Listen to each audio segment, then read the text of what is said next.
गुटे के खाली रे भाऊजी भाऊजी गुटे के खाली रे भाऊजी भाऊजी गुटे के खाली रे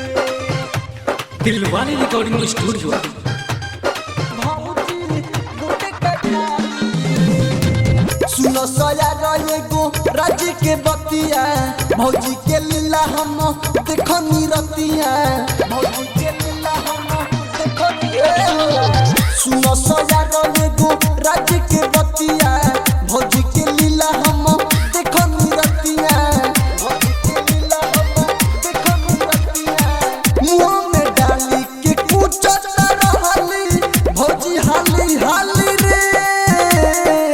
आखी के सामने पैकेट नाली में डाली रे सुनो सजरावा भौजी गुटे के खाली रे आखी के सामने पैकेट नाली में डाली रे सुनो सजरावा भौजी गुटे के खाली रे भौजी भौजी गुटे के खाली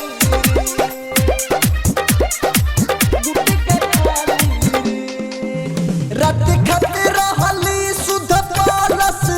यारे अब जाके पता चलल पुछनी हसारा बतिया भैया के लइका से तमाम चल गइल बा भैया के लइका से पैसा रहे न त धन गेहूं बेचली खाए खाती 2 रुपया दे देली रहन बिगड़ल बाटे उनकर माई का से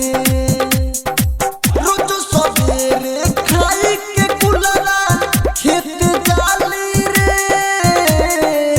आखी के सामने पैकेट नाली में डाली रे सुनो सजरावा भौजी गुटे के खाली रे आखी के सामने पैकेट नाली में डाली रे सुनो सजरावा भौजी गुटे के खाली रे भौजी भौजी गुटे के खाली रे गोपालगंज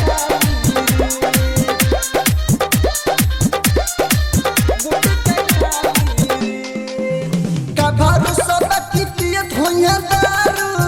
हम देखनी ना ऐसन में हरारू फोन लगा के कहब अजुए भैया से बड़ा खराब बड़ी अजुए भैया से नशा कइल हम न कर छोड़ाइब अपना भैया से इनके पिटराइब संदीप संगतिया सुना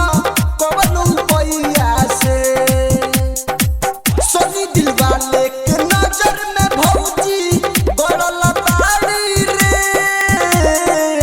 आखी के सामने पैकेट नाली में डाली रे सुनो सजरावा भौजी गुटे के खाली रे आखी के सामने पैकेट नाली में डाली रे सुनो सजरावा भौजी गुटे के खाली रे सुनो सजरावा गो राज्य के बतिया भौजी के लीला हम देखो निरतिया भौजी के लीला हम देखो निरतिया मुंह में डाली के कुचत रहली भौजी हाली हाली रे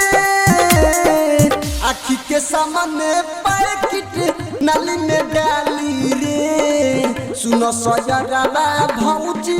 गुटे के खाली रे आखी के सामने पैकेट नाली में डाली रे सुनो सजरावा भौजी गुटे के खाली रे तनी सा शर्म नइखे जाए भाग जाए दिल वाले रिकॉर्डिंग स्टूडियो पर तावल बजा